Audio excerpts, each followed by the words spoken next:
Get on the ground now. The command shattered the silence of the upscale neighborhood. Handcuffs clicked tight against wrists that had signed landmark rulings. The officer, fueled by adrenaline and bias, thought he had caught a car thief red-handed in $1 million driveway. He thought he was about to make the bust of the month. He was wrong. He wasn't arresting a criminal. He was assaulting a sitting state Supreme Court justice. What happens when the man you accuse of stealing a car is the same man who writes the laws you swore to uphold? This is the story of Officer Ryan Fletcher and the mistake that cost him everything.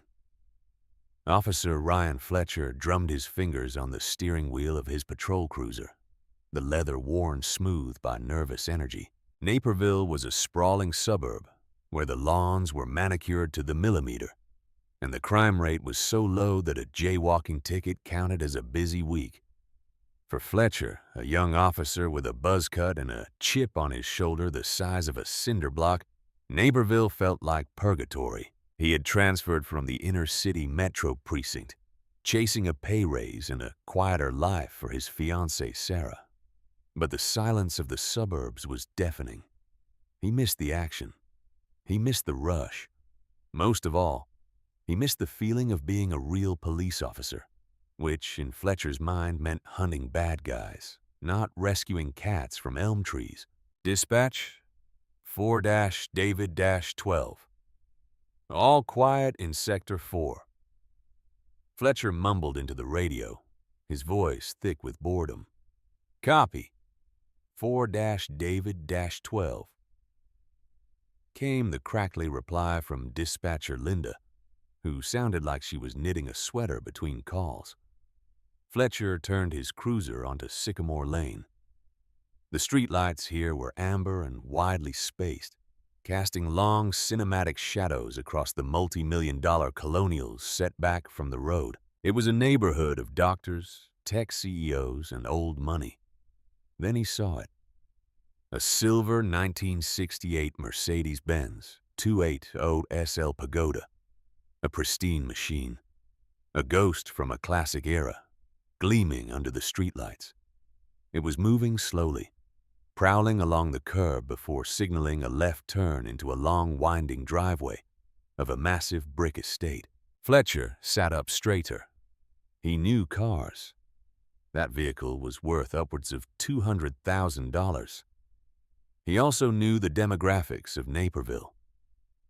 As the Mercedes turned, the amber light caught the profile of the driver, an African-American man, broad-shouldered, wearing a dark jacket. Fletcher's mind immediately began to calculate, relying on the aggressive, often flawed intuition he had cultivated in the metro precinct. Late night, expensive vintage car, black driver in an all-white neighborhood, driving slow, looking for a house. Probably a delivery driver lost, he whispered to himself, though his gut said otherwise, or a valet taking a joyride. He punched the accelerator. The cruiser surged forward, closing the distance just as the Mercedes crested the top of the driveway. Fletcher didn't turn on his lights yet. He wanted to catch him in the act of, well, he wasn't sure what yet, but he was sure something was off. He typed the license plate JDG882 into his onboard computer. The system spun for a second before returning the registration details. Owner, Michael T. Hargrove. Vehicle, 1968. Mercedes-Benz. Status clear. Michael Hargrove, Fletcher muttered. The name sounded stuffy, old white. He looked up at the driveway.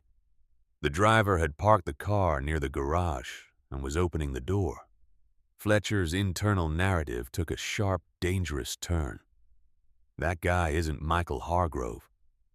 That guy stole Michael Hargrove's keys. In Fletcher's limited worldview, the equation didn't balance. He didn't see a homeowner returning after a late dinner. He saw a suspect securing a target. The adrenaline, dormant for months, spiked. This was it. A grand theft auto bust in progress. A chance to show the chief that Ryan Fletcher hadn't lost his edge. He flipped the toggle. The light bar on the roof exploded into red and blue strobes, bathing the elegant brick facade of the house in chaotic light. He chirped the siren once, aggressive and loud. Up at the garage, the driver paused.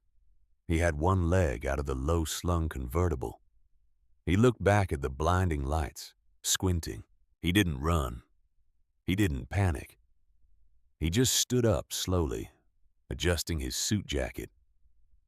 To Fletcher, this wasn't calmness. It was audacity. Fletcher slammed his cruiser into park at the bottom of the driveway, blocking the exit. He unbuckled his seatbelt and shoved the door open, his hand instinctively dropping to rest on the grip of his service weapon, not drawing it, but hovering. "Ready! Police!" Fletcher shouted, his voice echoing off the surrounding houses.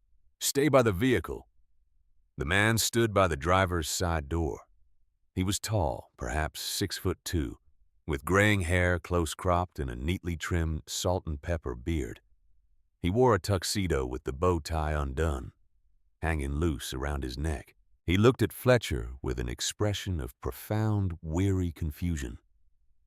"Is there a problem, officer?" the man asked. His voice was a deep baritone, resonant and controlled. The voice of a man used to being listened to. I said, "Stay by the vehicle." Fletcher barked, marching up the driveway. The incline was steep and he could feel his heart hammering against his ribs. "Let me see your hands. Get them out of your pockets." The man slowly removed his hands from his tuxedo pockets and held them out to his sides, palms open. "My hands are visible, officer. I live here. I'm just getting home." "Yeah, sure you do," Fletcher sneered, closing the distance to within 10 feet. He shone his flashlight directly into the man's eyes, blinding him. "And I'm the King of England."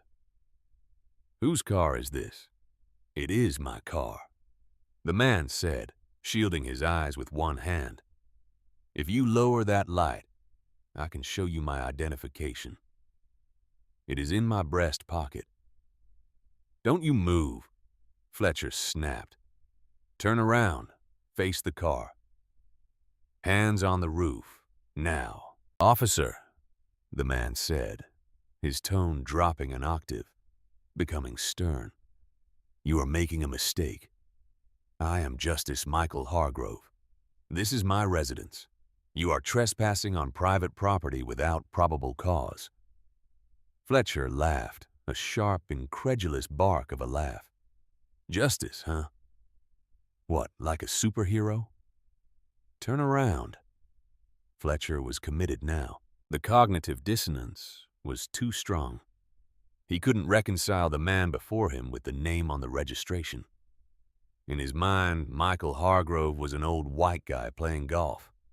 This man, calm, defiant, black, had to be a liar.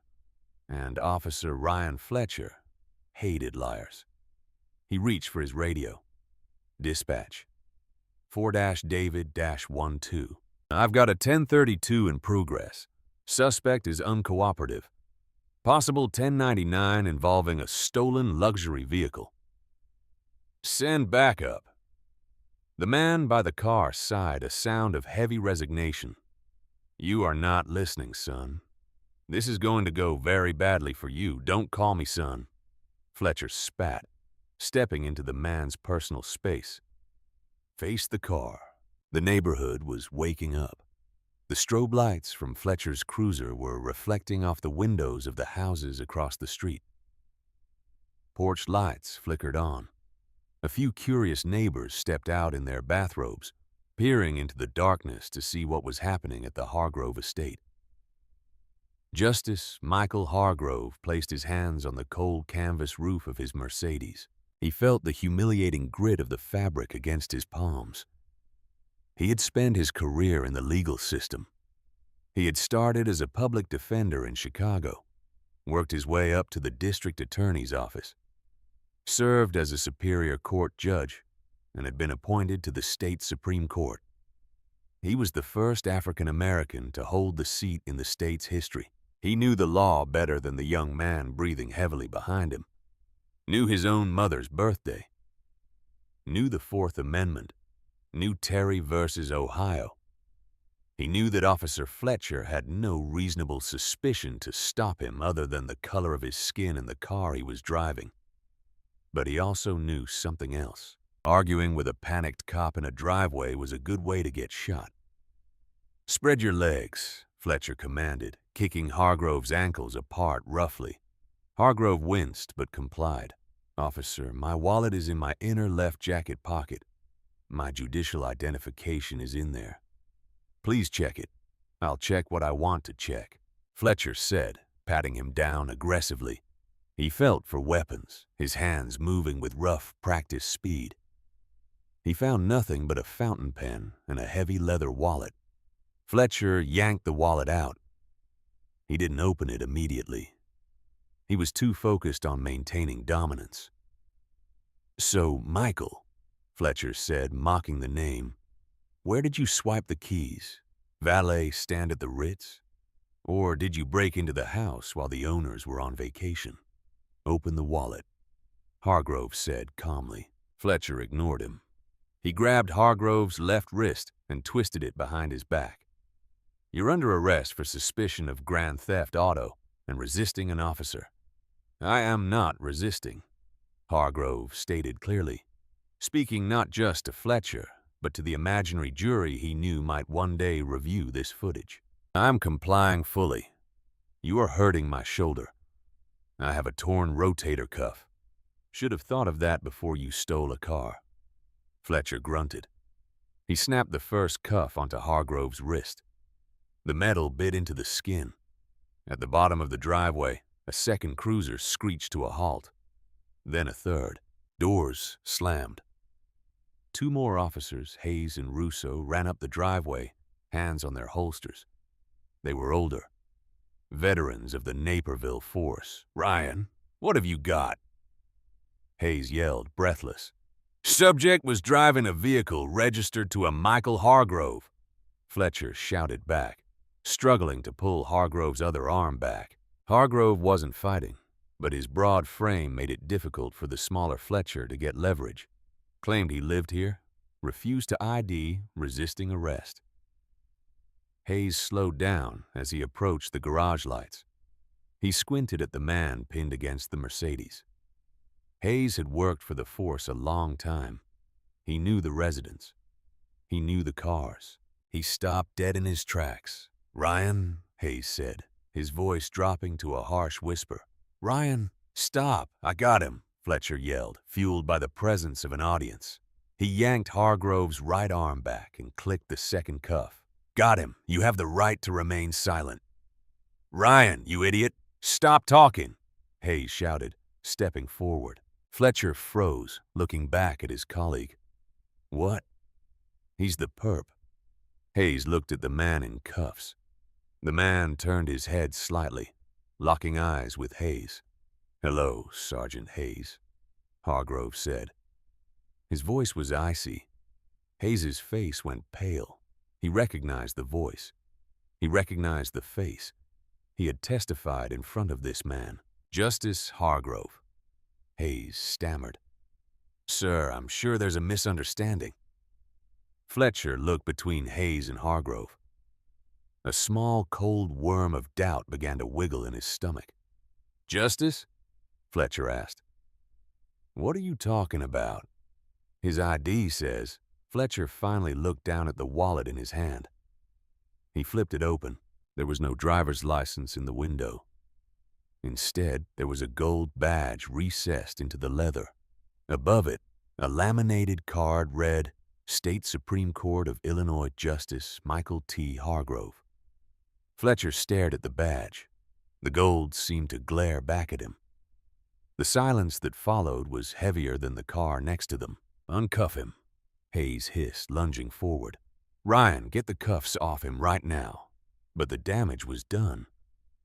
The mechanism of the law had been engaged, and reversing it wasn't as simple as turning a key.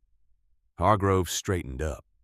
his shoulders pinned back awkwardly by the steel restraints. He looked at Fletcher with a gaze that could strip paint off a wall. "Do not remove these handcuffs," Hargrove said, his voice dangerously low. Hayes froze. Fletcher's hands were shaking. "Sir," Hayes asked. "You arrested me," Hargrove said, his eyes fixed on Fletcher. "You claimed I stole my own car. You claimed I resisted. You have deprived me of my liberty. If you take these off now, you are covering up a crime. You will process me. You will book me. And we will see exactly how far this goes." "Sir, please," Hayes begged. "Rookie mistake." "He's new. He didn't know." "Ignorance of the law is no excuse," Hargrove quoted, the words landing like hammer blows. "Isn't that what you tell the boys in the street, Officer Fletcher?" Fletcher couldn't speak. His throat was dry as sand. The bust of the month was rapidly turning into the end of his life. "Take me to the station," Hargrove commanded, "and read me my rights properly this time. You missed the part about the right to an attorney."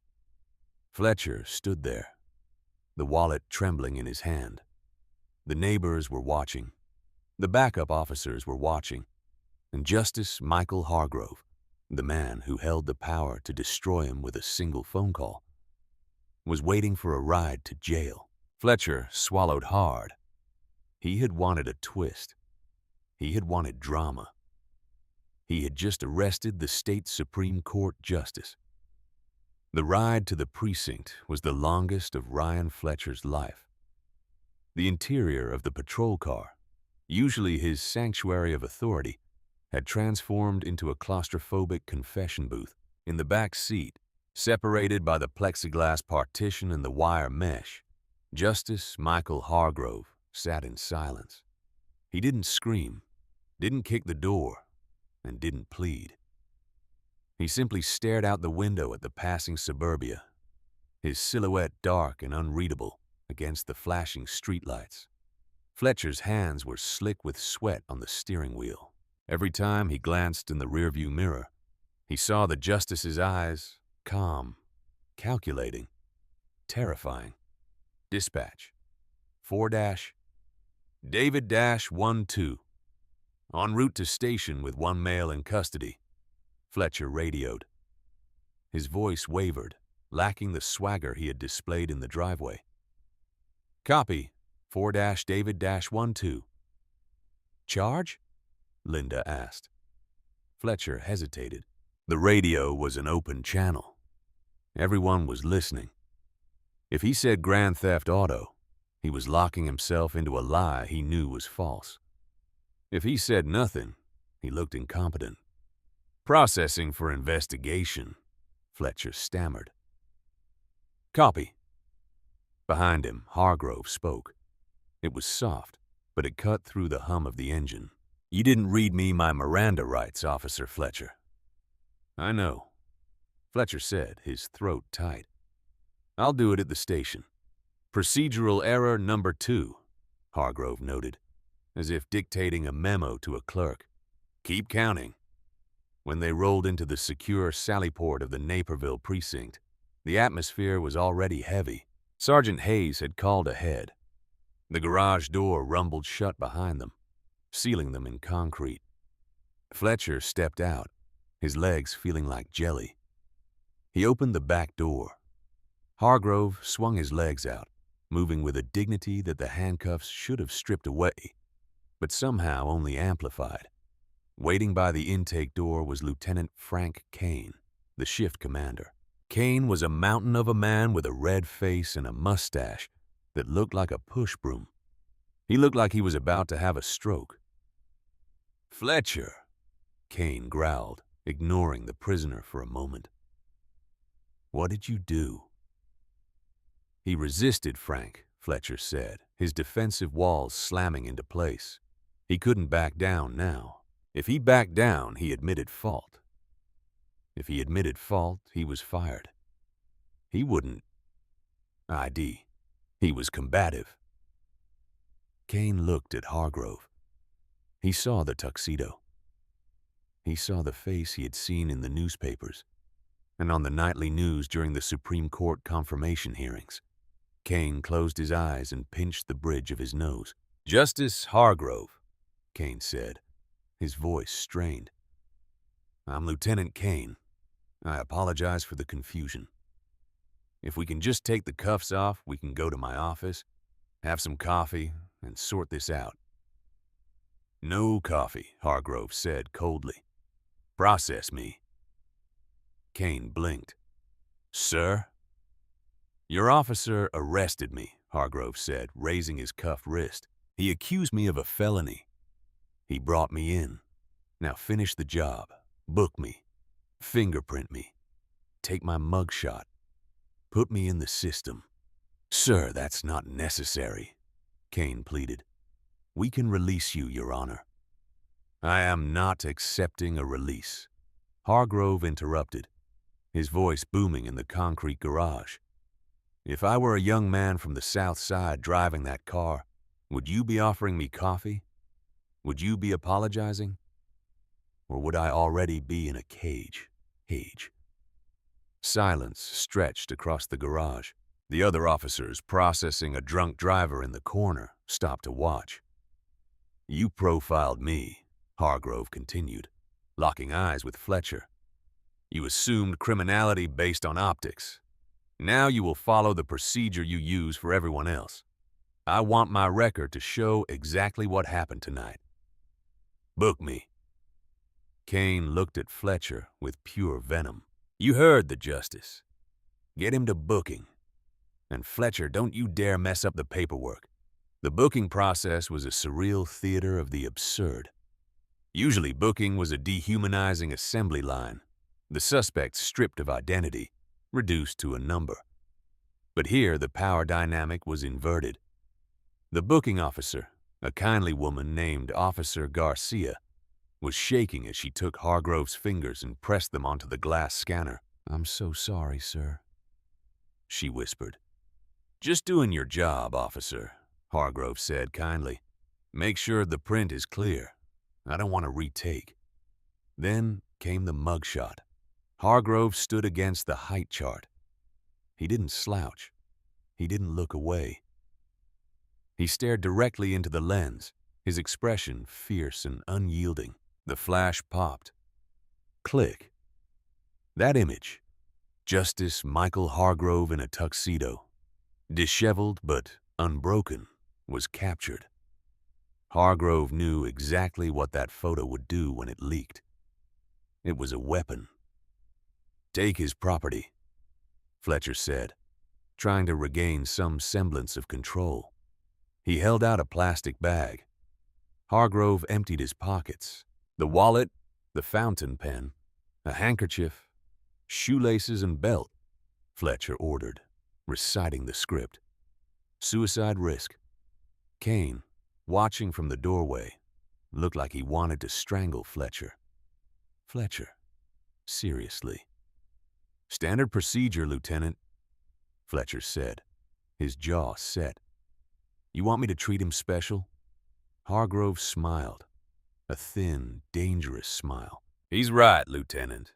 Rules are rules." Hargrove removed his expensive leather belt and slid the silk laces from his patent leather shoes. He handed them to Fletcher. "There. I am now a prisoner of the state. Take me to my cell." The holding cell at the Naperville station was designed for temporary storage, drunks to sober up, domestic disputes to cool down. It smelled of industrial disinfectant and stale urine. Fletcher unlocked the heavy steel door and swung it open. Hargrove stepped inside. The door slammed shut with a finality that usually signaled the end of a man's freedom.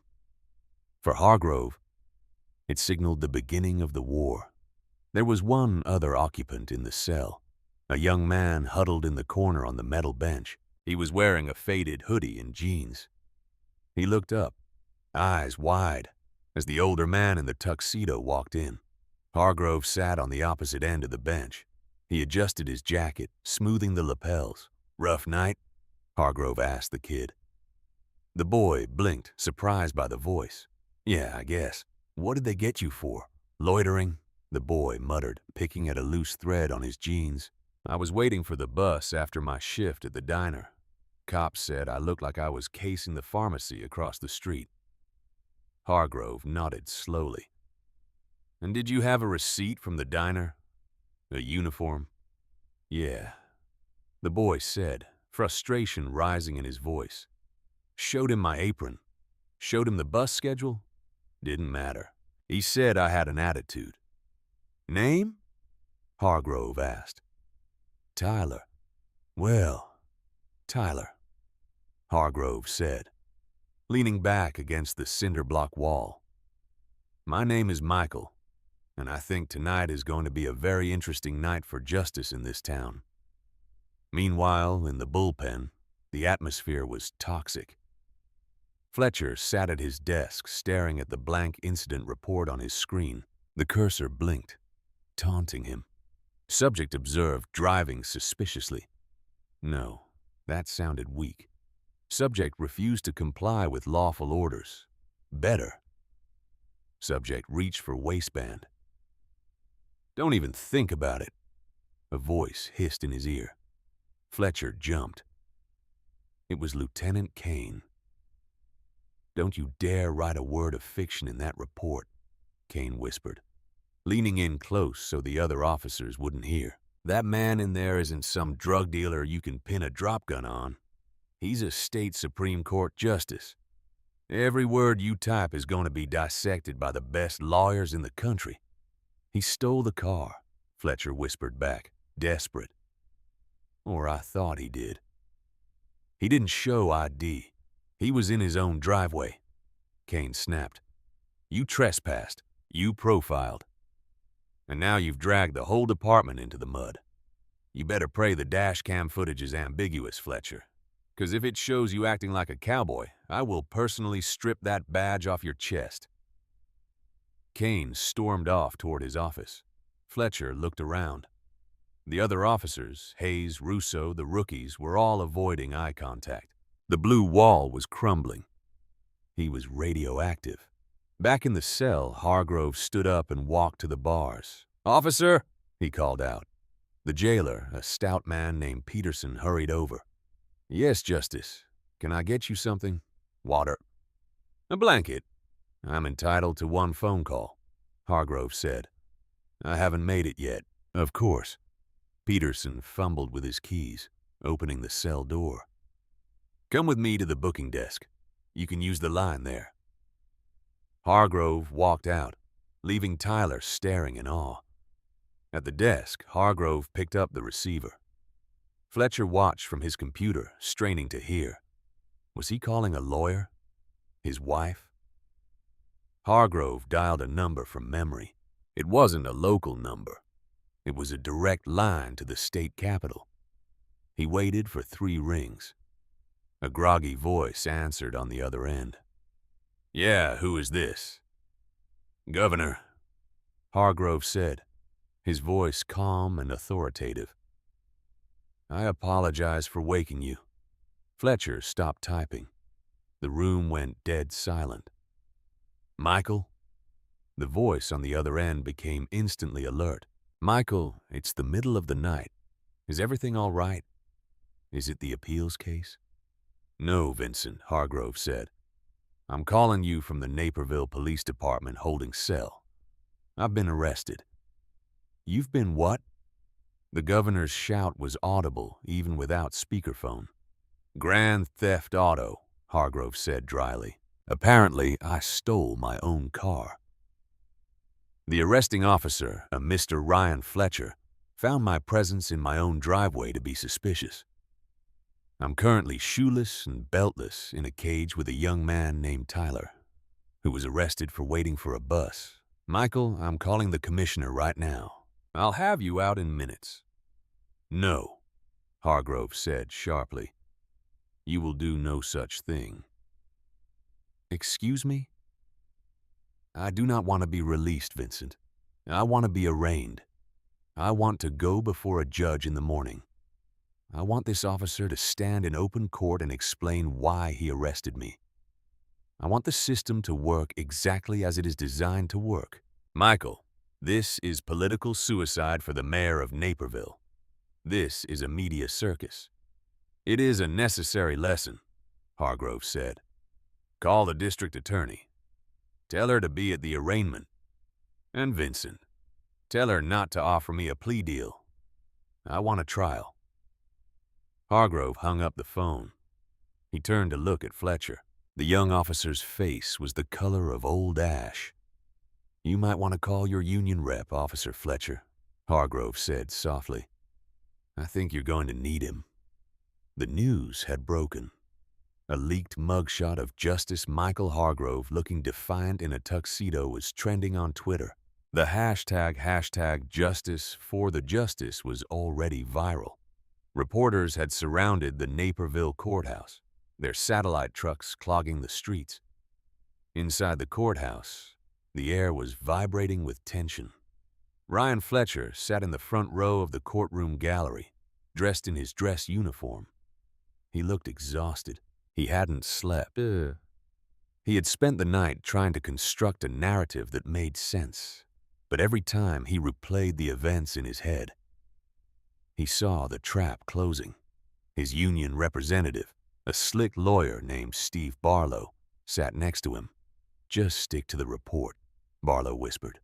Reasonable suspicion, dark conditions, uncooperative subject, officer safety. Say those 4 phrases over and over again. But he's a judge, Steve, Fletcher whispered, his voice trembling. Doesn't matter if he's the Pope, Barlow said. If he didn't ID, you have a right to detain. We can spin this. Just don't crumble. All rise, the bailiff shouted. Judge Harlan Grayson swept into the room. Grayson was an old-school judge known for being harsh on crime and friendly to police. Fletcher felt a flicker of hope. Grayson might have his back. Docket number 4492, the clerk announced. State versus Michael T. Hargrove. Charges: grand theft auto resisting arrest, obstruction of justice. The side door opened. Just as Hargrove was let in, he was still wearing his tuxedo, though it was wrinkled now. He was in handcuffs. He was shackled at the ankles, the sound of the chains dragging across the floor. Clink, clink, silenced the room. Usually, high-profile defendants were allowed to come in via a side entrance, unshackled. But Hargrove had insisted. He wanted the visual. He wanted the world to see the state Supreme Court justice in chains. He took his place at the defense table. He had no lawyer. He stood alone. The prosecutor was District Attorney Maria Vargas herself. She looked like she wanted to be anywhere else on earth. She stood up, her hand shaking slightly. Your Honor, Vargas began, the state moves to dismiss all objection. Hargrove boomed. Judge Grayson looked down over his spectacles, bewildered. Mr. Hargrove, excuse me, Justice Hargrove, you are objecting to the dismissal of charges against you? I am, Your Honor, Hargrove said. I have been accused of a felony. A police officer swore under oath that I committed a crime.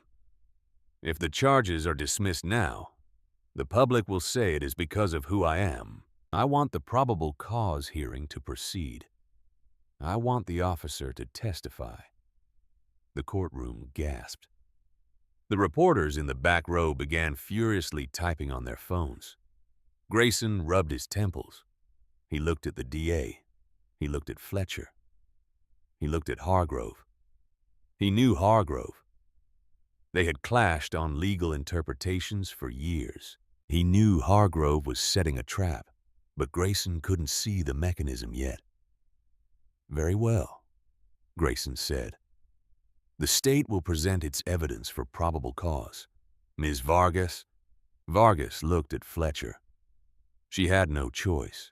The state calls Officer Ryan Fletcher. Fletcher stood up. His legs felt heavy like they were filled with lead. He walked to the witness stand, placed his hand on the Bible, and swore to tell the truth. He sat down. The microphone hummed. "Officer Fletcher," Vargas said, trying to keep her voice neutral. "Please tell the court why you initiated a stop of the defendant." Fletcher took a breath. He looked at the empty jury box. This was just a hearing. And then at Hargrove. Hargrove was staring at him with a look of absolute terrifying patience. "I was on patrol in Sector 4, Fletcher recited, his voice cracking slightly. "I observed a vehicle, a vintage Mercedes driving erratically." "Erratically?" Hargrove spoke up from the defense table. "Objection. Vague," Grayson said. "Sustained. Be specific, officer." "It was moving very slowly," Fletcher corrected. "It looked like it was prowling. It turned into a driveway. I ran the plate. It came back to a Michael Hargrove." "And what did you do then?" Vargas asked. "I approached the driver. I suspected the vehicle might be stolen because of the time of night and the high value of the car." "Did you identify yourself?" "Yes," I shouted. "Police!" I ordered the suspect to stay by the car. He refused to show me his hands initially. "Liar," Hargrove said softly, but the microphone caught it. "Justice Hargrove, you will have your turn," Grayson warned, though he looked intrigued. He refused to identify himself. Fletcher continued, gaining a little confidence. He was belligerent. He started reaching into his pockets after I told him not to. I feared for my safety. That's why I detained him. "So, in your professional opinion," Vargas asked, clearly reading from a list of required questions, "you had probable cause to believe a theft was in progress?" "Yes, ma'am," Fletcher said. He didn't fit the profile of the homeowner. "Thank you, officer." Vargas sat down. "Justice Hargrove," Grayson said, "do you wish to cross-examine?" Hargrove stood up. He didn't use the podium. He walked toward the witness stand, the ankle chains rattling. He looked like a vengeful spirit. "Officer Fletcher," Hargrove said, his voice smooth, the voice of a man who had dominated courtrooms for years. "You stated I was driving erratically. Is driving under the speed limit a crime in Naperville?" "No, but it's suspicious," Fletcher said. "You stated I refused to show my hands. Officer, does your patrol car have a dashboard camera?" Fletcher froze. "Yes." "And does it have a microphone?" "Yes." "And were those devices active?" "Yes." Hargrove turned to the judge. "Your Honor, I would like to enter into Evidence Defense Exhibit A, the dashcam footage from Officer Fletcher's cruiser, which I had subpoenaed." Fletcher's heart stopped. He looked at his union lawyer, who had gone pale. "Play it," Grayson ordered. A large screen dropped down. The video began to play. The courtroom watched the grainy footage. They saw the Mercedes turn slowly. They saw the cruiser lurch forward aggressively. They heard the audio clearly. Probably a delivery driver lost, or a valet taking a joyride. The gallery murmured. Bias, pure and simple. Then the stop. "Let me see your hands." "Get them out of your pockets. My hands are visible, officer. I live here."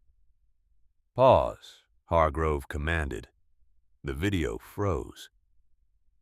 "Officer Fletcher," Hargrove said, pointing at the screen. "Are my hands in my pockets in that frame?"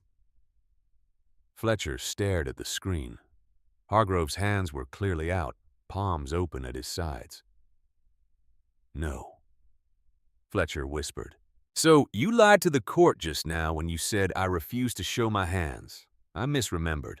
Play it," Hargrove said. The video continued. "Yeah, sure you do. And I'm the King of England. Whose car is this? It is my car. My identification is in my breast pocket.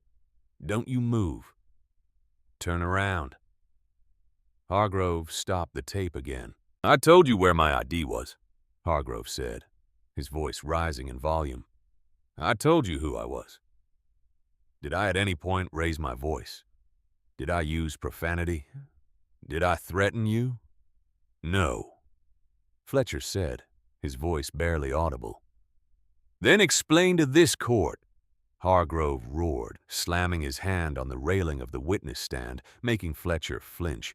Why you felt it necessary to twist the arm of an older man, kick his legs apart, and place him in handcuffs when the only crime he committed was parking in his own driveway while black. I was following procedure, Fletcher stammered, tears forming in his eyes. No, Officer Fletcher, Hargrove said, leaning in close. You were following your prejudice. You saw a black face in an expensive car, and you decided the only explanation was crime. You didn't investigate. You assaulted. Hargrove turned to the judge. Your Honor, the defense rests regarding the cross-examination, but I have one more motion. And what is that? Grayson asked. He looked furious. He looked like he wanted to throw Fletcher in a cell himself. I move that the charges against me be dismissed with prejudice, Hargrove said. And I move that the transcript of this hearing and this video evidence be immediately forwarded to the State Attorney General's office for the consideration of charges against Officer Fletcher for perjury, filing a false police report, and deprivation of civil rights under color of law. The courtroom erupted. The gavel banged. Fletcher sat in the witness chair, realizing that the cage he had built for Hargrove was now closing around him. The walk from the witness stand to the exit of the courtroom was less than 50 feet. But for Ryan Fletcher, it felt like a march across a minefield. He didn't look at the gallery, but he could feel the eyes, the reporters, the activists, the fellow officers who had shown up to support him, but were now averting their gazes, studying their shoelaces. The blue wall of silence hadn't just cracked. It had evaporated the moment the dashcam footage played. Fletcher wasn't a hero being persecuted by a woke system anymore. He was a liability. He was a liar who had been caught on tape perjuring himself to frame a state Supreme Court justice. As he pushed through the heavy oak doors, the noise hit him. Camera flashes popped like strobes. Microphones were shoved into his face, forming a bouquet of black foam and plastic. Officer Fletcher, did you know he was a judge? Officer Fletcher, why did you lie about the hands? Officer Fletcher, are you going to resign? His union lawyer, Barlow, shoved a path through the mob. No comment. Move, move. They reached Barlow's car. Fletcher collapsed into the passenger seat, his uniform suddenly feeling like a costume made of lead. He pulled his phone out. 47 missed calls. 112 text messages. The first text was from Sarah. Don't come to the apartment. My sister's picking me up. I can't do this, Ryan. Everyone is watching. Fletcher stared at the screen. The air left his lungs. Sarah was his anchor. She was the reason he had moved to the suburbs. She was the reason he wanted the safe shifts. Drive, Fletcher rasped. We have to go to the station, Barlow said, starting the engine. The chief wants your badge and gun immediately. It's an administrative suspension pending investigation. But let's be real. You're done. The ride to the precinct was silent. When they arrived, Fletcher wasn't allowed to enter through the back door like a cop. He had to wait in the lobby while Barlow went in to get the paperwork. Lieutenant Kane came out minutes later. He was holding a plastic bin. Put it in, Kane said. He didn't look angry anymore.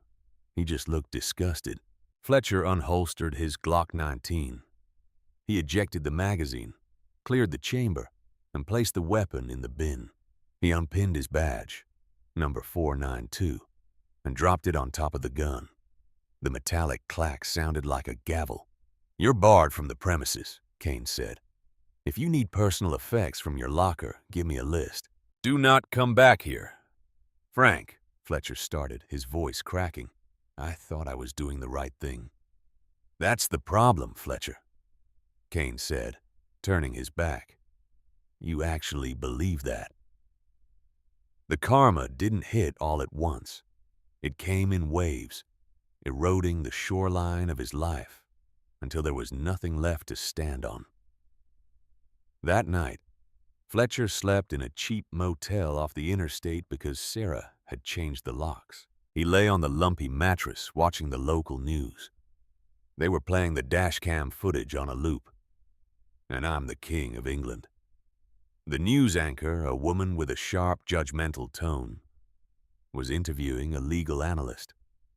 This is a textbook case of deprivation of rights, the analyst said. The Justice Department is already involved. Officer Fletcher isn't just looking at losing his job. He's looking at federal charges, Title 18, U.S. Code, Section 242, up to 10 years in federal prison. Fletcher threw the remote at the TV. It shattered the screen, spiderwebbing the image of his own face. The indictment dropped.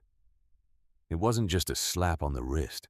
The district attorney, humiliated by the hearing and eager to prove she wasn't protecting bad cops, threw the book at him. State of Illinois versus Ryan Fletcher. Count 1, perjury, Class 3 felony. Count 2, official misconduct, Class 3 felony. Count 3, aggravated assault, Class A misdemeanor. Count 4, unlawful detention, Class 4 felony. Fletcher was arrested at the motel. This time, there was no professional courtesy. The officers who came for him were from the Internal Affairs Division. They were cold, efficient, and rough. "Turn around," the lead detective barked.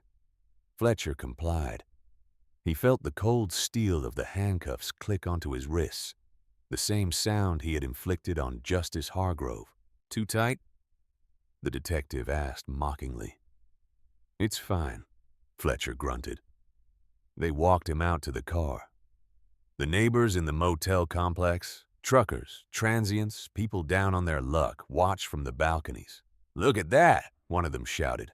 "Pig in a blanket."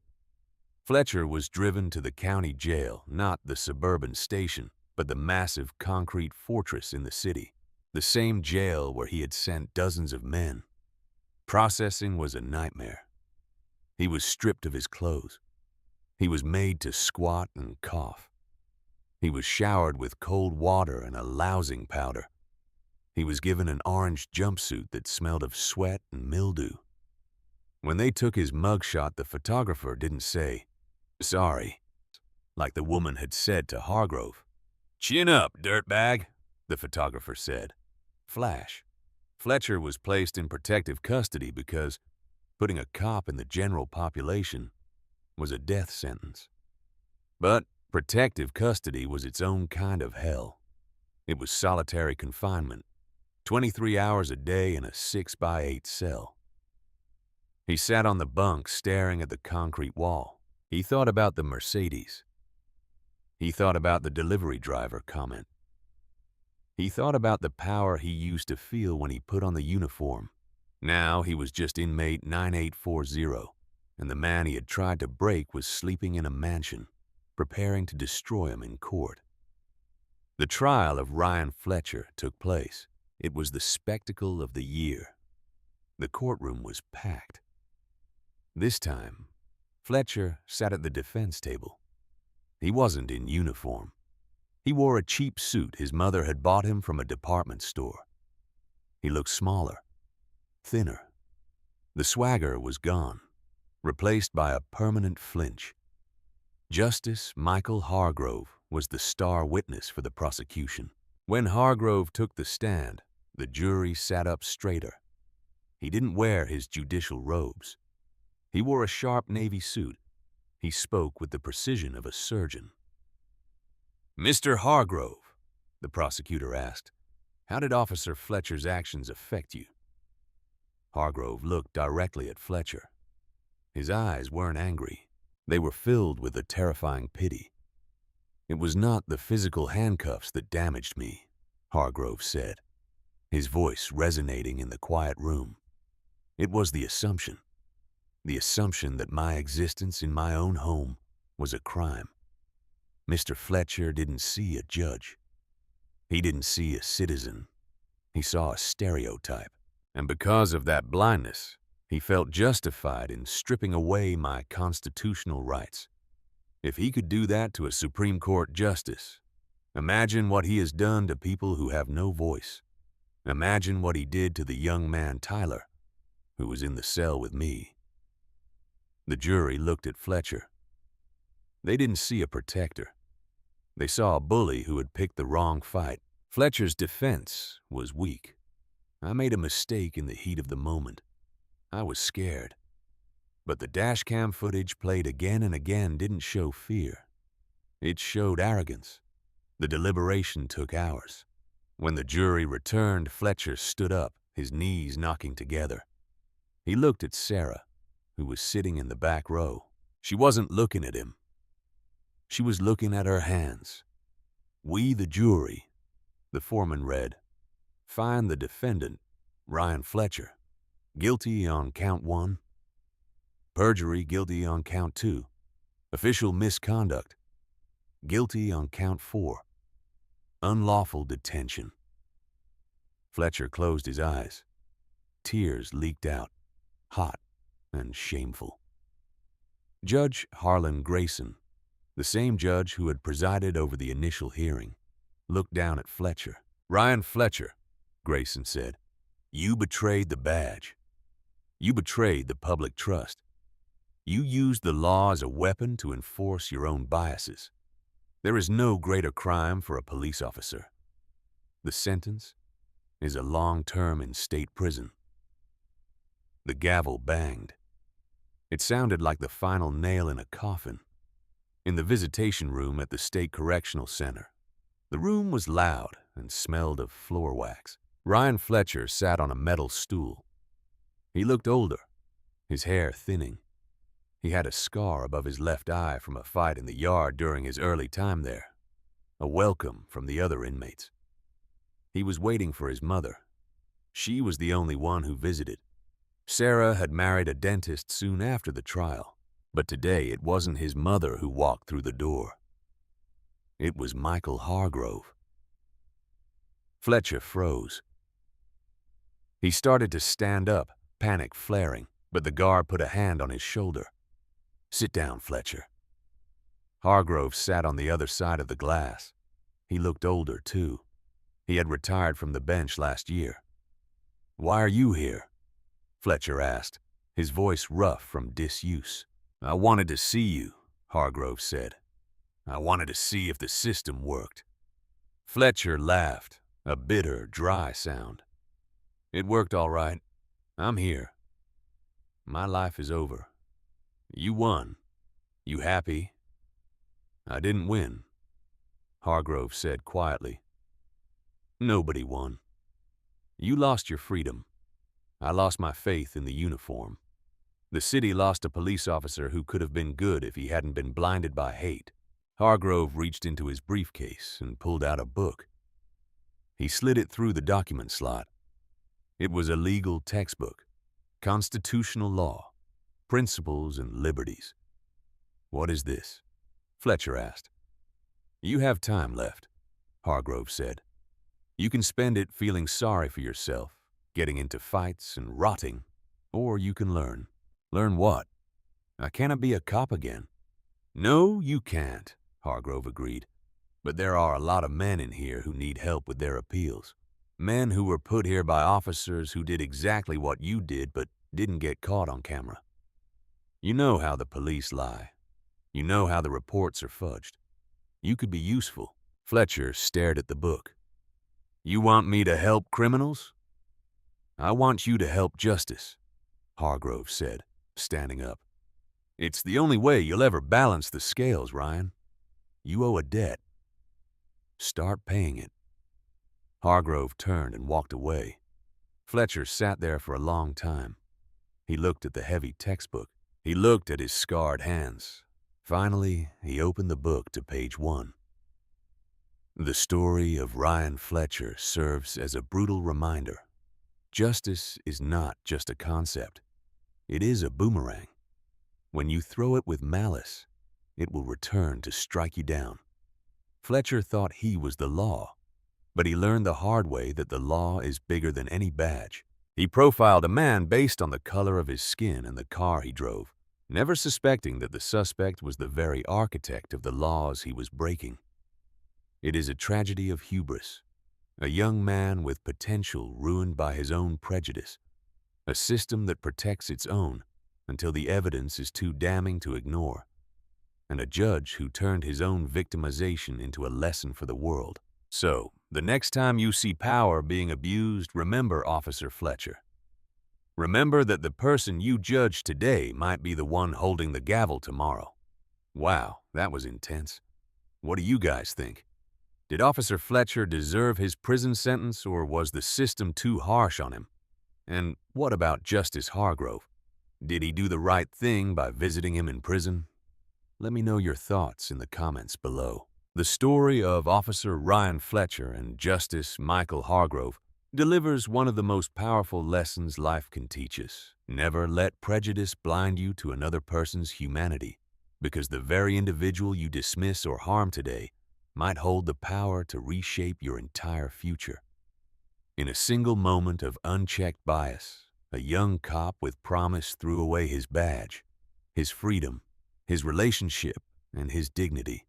What began as a routine traffic stop in a quiet Naperville driveway ended with handcuffs on a respected Supreme Court justice, and, ultimately, on Fletcher himself.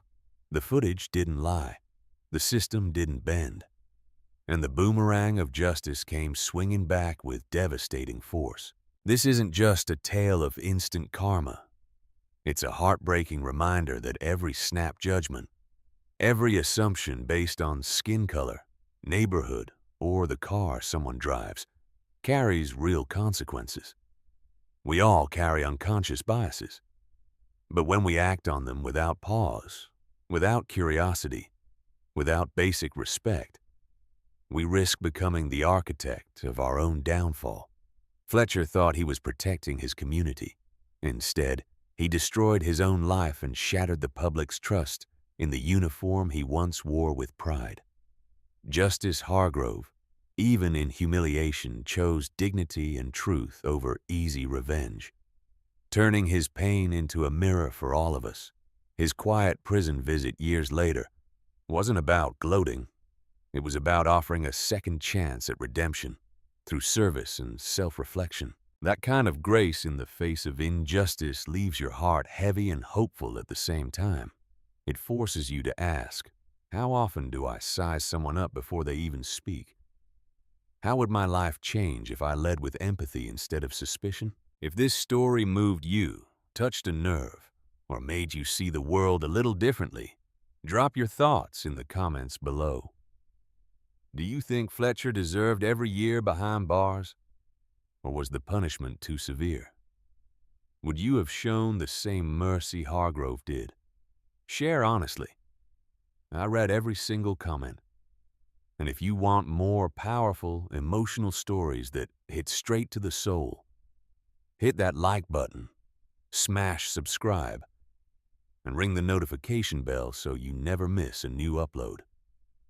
We drop fresh lessons wrapped in gripping drama every single week. Thank you for watching.